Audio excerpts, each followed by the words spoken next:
Alors Comme des fous, c'est un blog de déstigmatisation en santé mentale qui vise à changer les regards sur la folie et sur les fous. L'idée de départ, c'est Johan Sidaoui qui l'a eu au Clubhouse, où en fait il y avait un atelier de sensibilisation mené par Philippa Mott qui visait à sensibiliser auprès des entreprises, sensibiliser les entreprises sur les troubles psychiques et sur la façon dont ça peut se gérer dans l'emploi. Et autour de cet atelier, on s'est rendu compte qu'un rétablissement était possible, que des perspectives s'ouvraient aux personnes concernées par des troubles psy. Et donc on a décidé de créer un média qui puisse revendiquer ça et permettre au grand public de se rendre compte que beaucoup de personnes arrivaient à se remettre des troubles psy de nos jours. Oui, en un sens, c'est par la prise de parole des personnes concernées que je change des regards, puisque les représentations viennent être chahutées par le discours cohérent, logique, fiable, intelligent des personnes en souffrance. Alors après, Comme des fous, en partir de 2017, Johan a un peu levé le pied, donc je l'ai rejoint.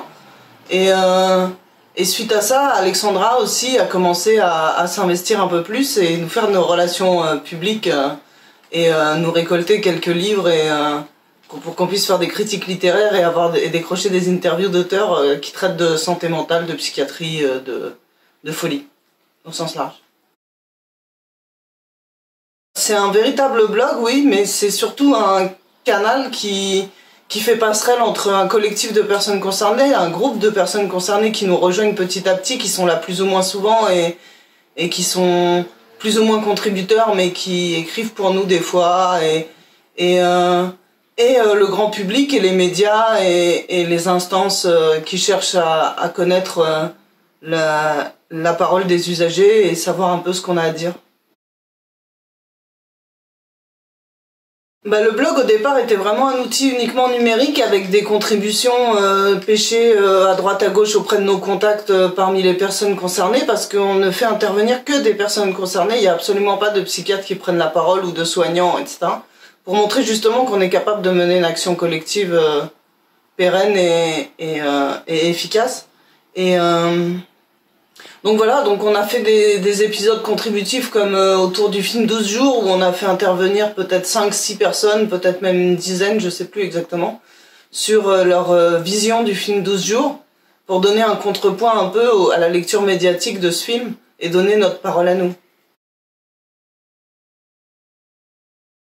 Les médias ont souvent un rôle de filtre, et on voit bien que sur les reportages un peu scandaleux sur la psychiatrie, on voit bien qu'on est un peu maltraité et sous-représenté dans notre dimension de personnes rétablies, en fait.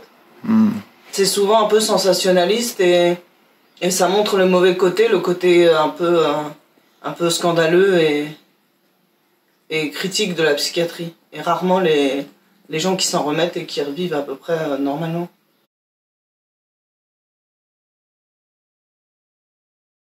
Beaucoup de choses sont déjà développées actuellement. On a un apéro Comme des fous, qui est une petite émission de radio avec la Colifata, qui est une radio d'un CATTP d'Anières, sur Seine. On a un système de portraits en 5 questions auxquelles les internautes peuvent répondre sur leurs aspirations, leurs envies dans la vie, etc. Et donner un peu en 5 questions qui ils sont et qui s'adressent bien sûr principalement aux personnes concernées.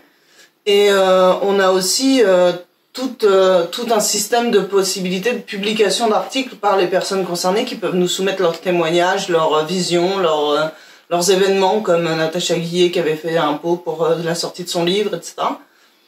On couvre des événements comme le Psychodon, qui n'est pas forcément la meilleure chose qu'on ait couverte, mais on l'a fait l'année dernière. On a couvert la venue en France de Craig Lewis, qui est un activiste américain du peer support. On a couvert la sortie du film La forêt de mon père de Vero Kratzborn. On a couvert la sortie du livre de Gringe, Ensemble on aboie en silence, sur son frère et son parcours de schizophrénie. On organise des événements dans la vie réelle depuis peu, depuis qu'on est devenu une association en 2018. On crée des événements, donc on a fait des apéros Comme des fous, des pique-niques, des événements en plein air. Et on pensait lancer d'autres initiatives comme une marche citoyenne et des matchs de foot et pas mal de choses comme des balades intergèmes, des choses comme ça, mais on n'a pas pu les faire à cause du confinement. Donc c'est vrai qu'on s'est retrouvé un petit peu coincé là-dessus. On prévoit plutôt un concert de soutien pour la sortie du confinement. Oui, pourquoi pas. On participe aussi à des forums comme le forum Prescrire, où on est allé voir la remise des prix du livre du forum Prescrire. Au forum Rétablissement, on y est allé plusieurs fois, où Johan a pris la parole. On a intervenu à la radio Libertaire aussi, où on a fait une petite émission très sympa. Et à l'avenir, ce qu'on souhaite, c'est continuer à se développer à la fois dans la vie réelle et sur Internet, et continuer à jouer ce rôle de hub et de plateforme qui fait passerelle entre les personnes concernées et le grand public, pour donner une image de nous qui soit la plus proche de la réalité possible.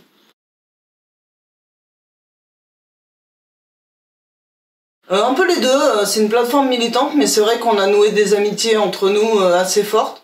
On a rencontré plusieurs fois le rêve, on participe à leurs pique-niques, on est très proche de la Colifata et du CATTP d'Asnières. On a fait une balade intergème au mur à pêche à Montreuil avec plusieurs gemmes qui se sont agrégés et c'était organisé par Comme des Fous et c'était assez sympa. Donc on arrive quand même à fédérer les personnes et à faire des échanges qui tiennent dans la durée.